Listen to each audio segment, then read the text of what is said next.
Hello my dear students, मैं Prince Kumar Pandey आप सभी का स्वागत करता हूं आपका अपना पसंदीदा चैनल ब्रिलियंट कोचिंग की पढ़ाई में। प्यारे विद्यार्थीगण, आज हम आपको 20 के दांत जो कहानी है आपके चैप्टर 2 हिंदी का, उसके इम्पोर्टेंट क्वेश्चन जो ऑब्जेक्टिव के हैं उनको हम लेकर आए हैं। ये सेशन को आप अंत तक देखिएगा, बहुत सिलेक्टेड क्वेश्चन है, कम क्वेश्चन है लेकिन बहुत इंपॉर्टेंट क्वेश्चन है। उम्मीद किया जाएगा कि इससे डायरेक्ट आपके फाइनल एग्जाम में क्वेश्चन आएंगे ही तो आएंगे। प्यारे विद्यार्थीगण, इस कहानी के जो लेखक हैं वो आपके नलिन बिलोचन शर्मा है, जिनका जन्म जो था वह 18 फरवरी 1916 ईस्वी को पटना के बदरघाट में हुआ था। प्यारे विद्यार्थीगण, ये जन्म से ही भोजपुरी बोलते थे, ये जन्मा भोजपुरी भाषी थे, यानी कि जिनका जन्म पटना में हुआ है, बिहार में हुआ है, वो भोजपुरी ना बोले ऐसा हो ही नहीं सकता। उसके बाद बता दिया जाए तो इनके पिताजी का जो नाम था वो प्यारे विद्यार्थीगण इनके पिताजी का नाम था पंडित रामा अवतार शर्मा और इनके माताजी का नाम था रत्नावती शर्मा। ये पंडित रामा अवतार शर्मा के ज्येष्ठ पुत्र थे। और बता दिया जाए बाबू इनके बारे में तो इनकी पढ़ाई जो थी वो पटना कॉलेजिएट से हुई, स्कूल स्तर तक की। उसके बाद ये पटना विश्वविद्यालय में एमए तक की भी पढ़ाई की थी। 2 सब्जेक्ट्स इन्होंने एमए किया था, एक हिंदी थे एक संस्कृत था। उसके बाद अगर बात किया जाए तो 1959 ईस्वी में, प्यारे विद्यार्थीगण याद रखिएगा, सन 1959 ईस्वी में इनको पटना विश्वविद्यालय में हिंदी विभाग के अध्यक्ष बनाए जाते हैं। और तदुपरांत ये निधन तक, मतलब कि उसके बाद जब तक इनका निधन नहीं हो जाता है तब तक उस पद पर बने रहते हैं। अगर इनकी निधन की बात करते हैं तो इनका निधन जो हुआ था वो हुआ था आपका 12 सितंबर 1961 ईस्वी में इनका निधन हुआ था। 12 सितंबर 1961 ईस्वी में प्यारे विद्यार्थीगण इनका क्या हुआ था, तो निधन हुआ था। उम्मीद करते हैं ये तमाम चीजें, हाँ इनकी एक सबसे इंपॉर्टेंट रचना है दृष्टिकोण। याद रखिएगा, दृष्टिकोण अगर पूछता है किनकी रचना है तो याद रखिएगा कि नलिन बिलोचन शर्मा जी की है। तो प्यारे विद्यार्थीगण, बगैर समय व्यतीत किए हम चलते हैं अपने फर्स्ट क्वेश्चन की तरफ। आज का हमारा पहला क्वेश्चन क्या है, ध्यान से देखिएगा। आज का हमारा पहला क्वेश्चन प्यारे विद्यार्थीगण है कि 20 के दांत शीर्षक कहानी के कहानीकार कौन है। 20 के दांत कहानी के कहानीकार कौन है। प्यारे विद्यार्थीगण, 20 के दांत जो शीर्षक है वो क्या है, कहानी है, और जिनके लेखक जो है वो नलिन बिलोचन शर्मा है। जिनके लेखक कौन है प्यारे विद्यार्थीगण, कमेंट करके बताइए, नलिन बिलोचन शर्मा। चलते हैं अगले क्वेश्चन की तरफ। गिरधर लाल कौन है।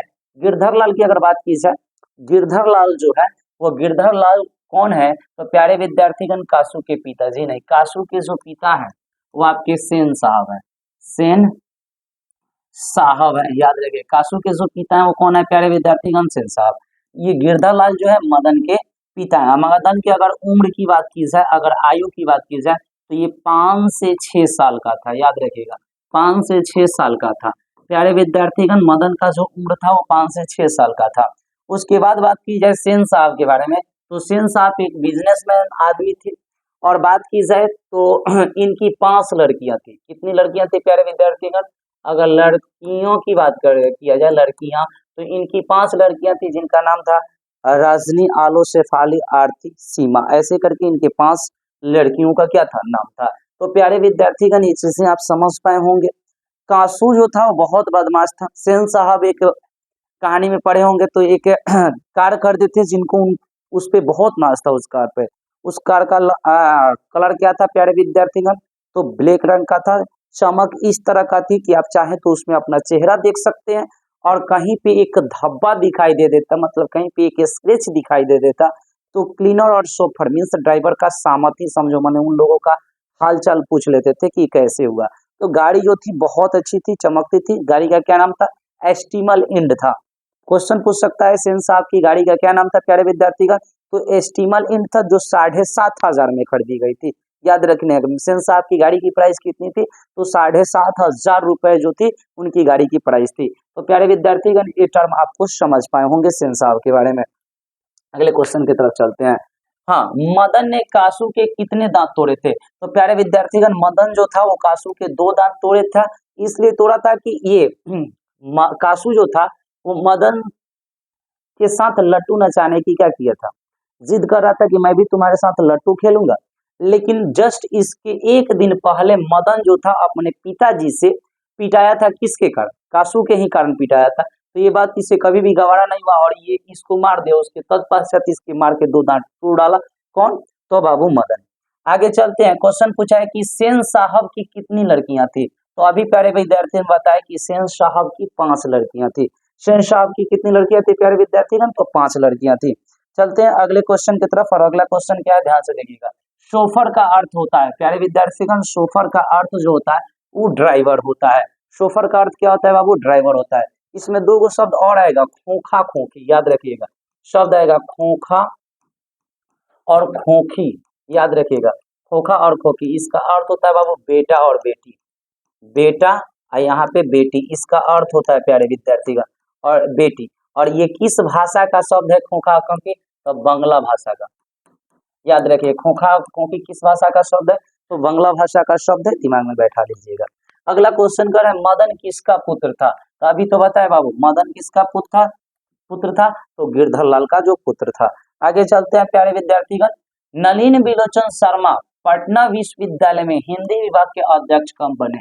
अभी जस्ट परिचय बता रहे थे तो बताए थे प्यारे विद्यार्थीगण, ये सन 1959 ईस्वी में बने थे। सन 1959 ईस्वी में ये पटना विश्वविद्यालय के क्या बने थे, तो हिंदी विभाग के अध्यक्ष बने थे।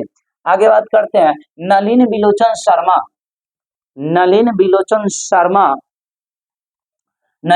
शर्मा का जन्म कब हुआ था। तो प्यारे विद्यार्थीगण, नलिन बिलोचन शर्मा जी का जो जन्म था वो था 18 फरवरी 1916 ईस्वी को। कब हुआ था बाबू, 18 फरवरी 1916 ईस्वी को इनका क्या हुआ था, जन्म हुआ था।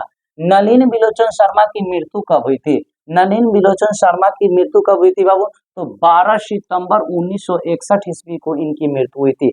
12 सितंबर 1961 ईस्वी को इनकी क्या हुई थी प्यारे विद्यार्थीगण, तो मृत्यु हुई थी। नलिन बिलोचन शर्मा का जन्म कहाँ हुआ था, तो प्यारे विद्यार्थीगण याद रखिएगा, बदरघाट पटना में, पटना के बदरघाट में हुआ था। आगे कह रहा है, दृष्टिकोण किनकी रचना है, तो प्यारे विद्यार्थीगण, दृष्टिकोण जो रचना है वो नलिन बिलोचन शर्मा जी की है। अगर बात करते हैं, लड़कियां क्या है, कठपुतलियां है, किसे इस बात पर गर्व है, तो प्यारे विद्यार्थीगण, लड़कियां क्या है, कठपुतलियां है, इस बात को, इस पे उनके माता पिता को क्या होता है, गर्व होता है। भाई बहन को नहीं होता है, चाचा चाची को नहीं, मामा मामी को नहीं। तो प्यारे विद्यार्थीगण, माता पिता को इस बात का गर्व होता है कि लड़कियां क्या होती है, तो कठपुतलियां होती हैं। आगे चलते हैं, कौवे की जमात में शामिल होने के लिए कौन लग गया, हंस। कौवे की जमात की तुलना बाबू किन के लिए की गई है, तो मदन के लिए की गई है।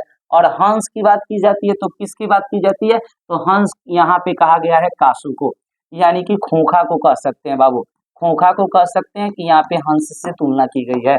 चलते हैं प्यारे विद्यार्थीगण अगले क्वेश्चन की तरफ, किसके अनुसार सेनों ने सिद्धांत को भी बदल लिया था। तो प्यारे विद्यार्थीगण, खोखा के अनुसार सेनों ने अपने सिद्धांत को भी बदल लिया था। क्यों, क्योंकि यह कहानी जो है ना, वो मध्यम वर्ग के भीतर जो लिंग भेद के चलते जो कुप्रथाएं हैं उसको उजागर करती है। जब बेटी हुई सेन साहब की, तो उनके लिए घर में अलग तरह के नियम थे, उनके लिए घर में अलग प्रकार की शिक्षा थी। लेकिन जैसे बेटा होता है, क्योंकि बेटा का जन्म तब जाकर हुआ जब ये बिल्कुल बूढ़े हो चुके थे, माने नाउमीद बुढ़ापे का सहारा था। तो ये खोखा का जन्म होते ही सेन साहब अपने सिद्धांतों को भी क्या कर लिए थे, बदल लिए थे बाबू।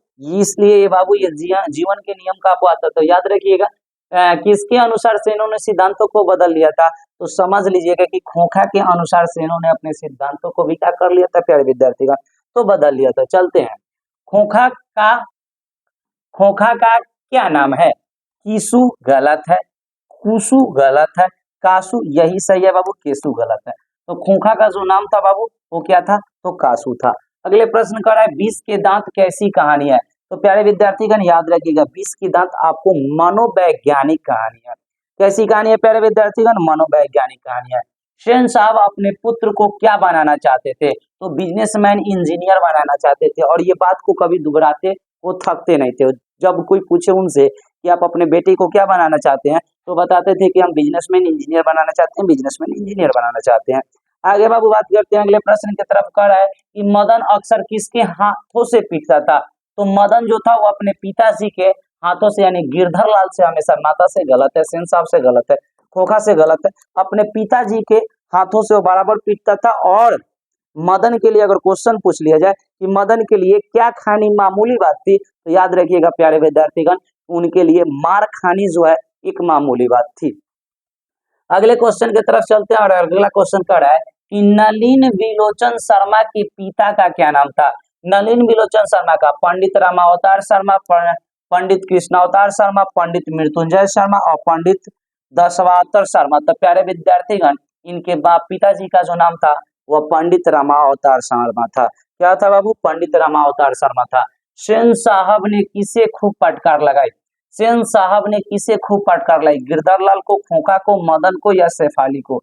तो बाबू इसको नहीं लगाए थे, ना ही वो मदन को लगाए थे और ना ही खोखा को लगाए थे, वो गिरधरलाल को लगाए थे। क्योंकि एक दिन क्या हुआ था कि सेन साहब अपने दोस्तों के साथ बैठकर गपशप कर रहे थे, तब तक क्या हुआ कि उनको बाहर खटखट माने थोड़ा शोरगुल सुनाई देता है, आवाज सुनाई देता है। जैसे वो बाहर निकले तो देखे कि एक 5-6 साल का बच्चा जो था वह उनके सोफर से मीन्स ड्राइवर से लड़ रहा था और सोफर बार बार उसको हटा रहा था, अलग कर रहा था।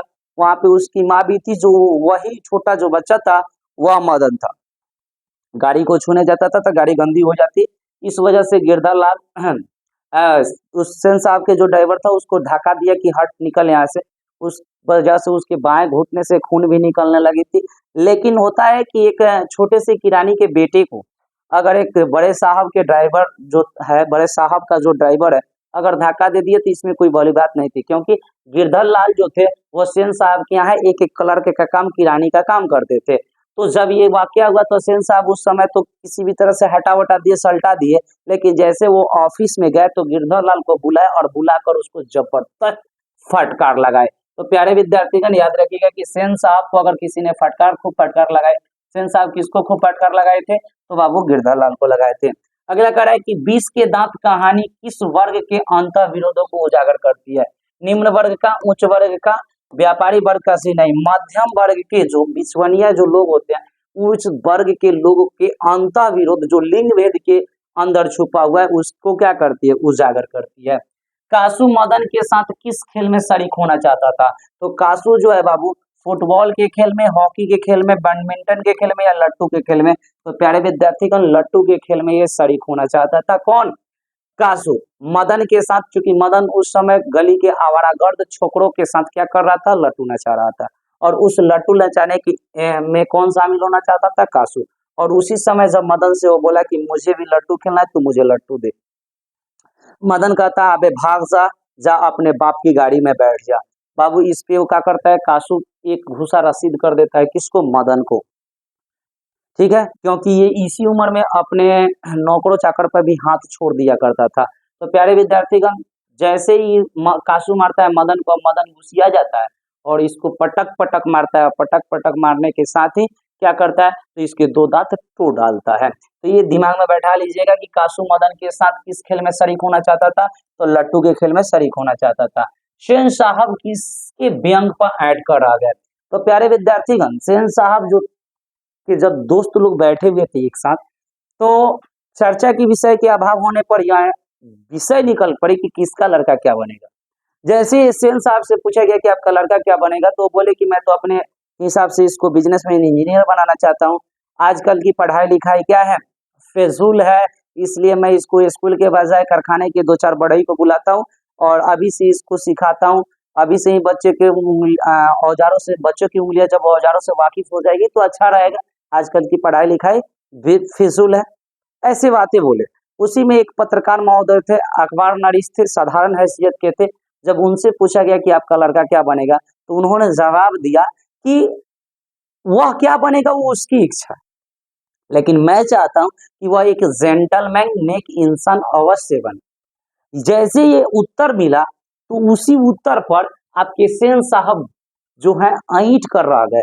तो प्यारे विद्यार्थीगण, क्वेश्चन पूछता है कि सेन साहब किसके व्यंग पर ऐंठ कर रह गए? पत्रकार महोदय के, मुखर्जी साहब के, सेन साहब के या गिरधरलाल के? तो आपके बता दे बाबू, ये बाबू प्यारे विद्यार्थीगण किसके? तो पत्रकार महोदय के व्यंग पर ऐंठ कर रह गए। कौन? तो आपके सेन साहब। अगले बात करते हैं, मदन की उम्र क्या थी? मदन की उम्र क्या थी? 5 से 6 साल, 7 से 8 साल, 3 से 4 साल, 9 से 10 साल। तो 5 से 6 साल क्या था? मदन की उम्र था। अगले क्वेश्चन की तरफ चलते हैं तो कह रहा है कि नलिन बिलोचन शर्मा के माता जी का क्या नाम था। तो नलिन बिलोचन शर्मा के माता जी का जो नाम था वो क्या था बाबू, रत्नावती शर्मा था। क्या नाम था बाबू, रत्नावती शर्मा। अगले प्रश्न की तरफ चलते हैं तो नलिन बिलोचन शर्मा के कहानियों में किसके तत्व समग्रात से उभर कर सामने आते हैं। राजनीतिक का, मनोवैज्ञानिकता का, सामाजिक का, इनमें से सभी। तो प्यारे विद्यार्थीगण मनोवैज्ञानिकता का दिमाग में बैठा लीजिएगा। अगला प्रश्न कह रहा है मोटर कार को किससे खतरा था। तो प्यारे विद्यार्थीगण मोटर कार को अगर किसी से खतरा था तो वो खूंखा था, क्योंकि पांचों लड़कियां थी, वह तहजीब और तमीज की जीती जागती मूर्त थी। सेन साहब क्या करना चाहिए ये सिखाया हो ना सिखाया हो, मतलब क्या नहीं करना चाहिए उसे गजब की तालीम। वह किसी चीज को तोड़ती फोड़ती नहीं, वह खेलती थी, लेकिन सिर्फ शाम के वक्त, क्योंकि उनको सिखाया गया था कि वो उनकी सेहत के लिए क्या है, आवश्यक है। बाबू वह हंसती सी, ऐसी मुस्कुराहट अपने होठों पर लाती थी कि सोसाइटी की तरीकाएं भी कुछ सीखना चाहे तो सीख सकती थी, लेकिन कभी उनको किसी ने किलकारी या खिलकारी मारते हुए हंसते हुए किसी ने नहीं सुना था। तो प्यारे विद्यार्थीगण अगर मोटर को इस तरह से किसी से खतरा हो सकता था तो सिर्फ कासू से, बहुत बदमाश था।